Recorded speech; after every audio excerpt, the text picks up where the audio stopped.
And later this afternoon, President Biden will be at the nation's top office for a summit with President Yoon Suk-yeol. Our Moon Connyoung is live at the venue in Yongsan. Connyoung, what's the ambience there right now?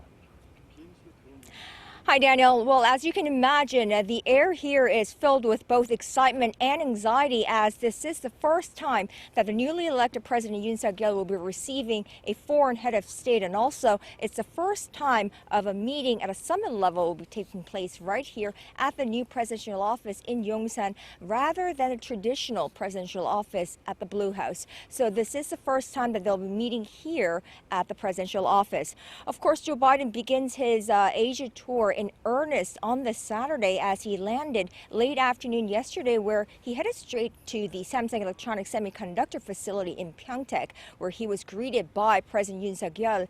There, the two leaders actually vowed to strengthen and take their economic security alliance to new levels and vowed to work together towards stabilizing the global supply chain. And the presidential office says that President Yoon said that high-tech and state-of-the-art industry is not possible without or outside of a liberal democratic system. So today, Presidents Yoon and Biden will meet here for a bilateral summit, which will begin with an expanded summit to discuss a number of pressing issues, of course, including North Korea, which appears poised to thrust itself into the conversation with a nuclear or a missile test.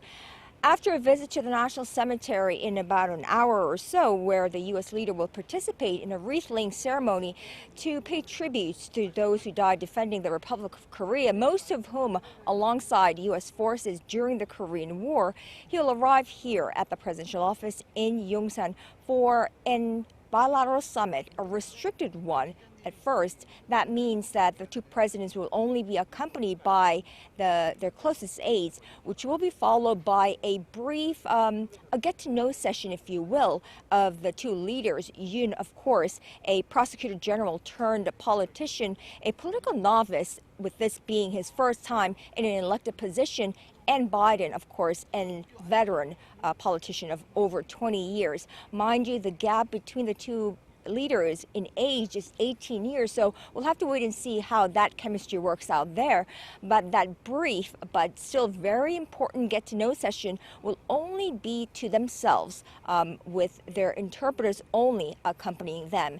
That will be followed by an expanded summit where they will discuss a wide range of issues, of course, ranging from military alliance, economic security, cooperation, and global issues. Daniel.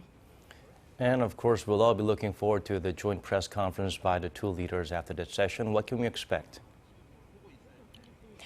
Right. Well, the highlight of this trip, Biden's trip, is of course presidential office and both the White House say is what's to be unveiled at the joint press conference in the form of a joint statement. The two leaders are expected to take the South Korea-U.S. alliance to greater heights. So taking one that's traditionally been mostly about military to strengthening economic security alliance, trade partnership, and of course to new levels like technological development and space development. What we're expecting is also President Yoon taking this opportunity to declare South Korea's participation in the Indo-Pacific Economic Framework, IPEF, if you will, which of course will not sit very well with the Chinese. And that's another thing to be seen as how the two countries and really the leadership here in Seoul manages the relationship with Beijing there.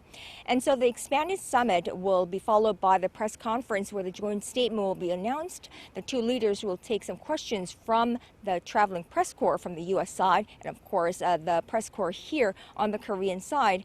And later in the day, they'll wrap up with a state dinner hosted by President Yoon, where President Biden will get to meet again leaders of top conglomerates here in South Korea. Daniel. All right, Connyoung, thank you for being out there for us. We appreciate it.